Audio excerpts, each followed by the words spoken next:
on s'aperçoit que finalement, les pires adversaires de l'astrologie, ce sont les astrologues. Plus exactement, il y a une guerre civile entre les astrologues.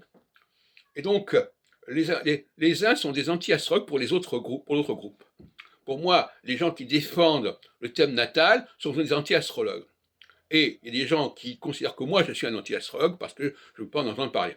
Donc finalement, euh, voilà, l'astrologie est victime d'une guerre civile. Et on sait très bien que dans l'histoire, que les guerres civiles sont fatales, de cette manière.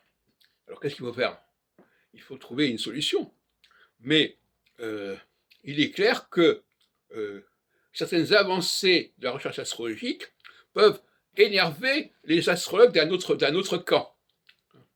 Et ils vont dire non, ces travaux ne sont pas valables, etc., parce que ça ne correspond pas à leur technique, à leur méthode, etc. Donc finalement, il y a un tiraillement au sein du milieu astrologique qui est tout à fait regrettable.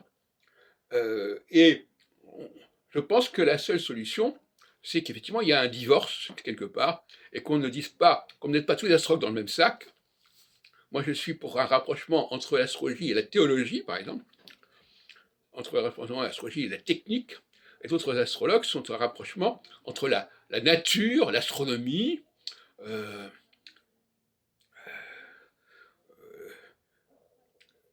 l'environnement, le conditionnement, etc.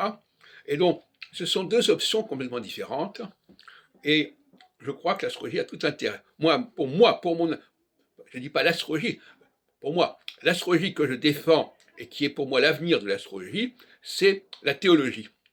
On ne peut pas valider l'astrologie si on la coupe de la théologie. Ça, c'est pas possible.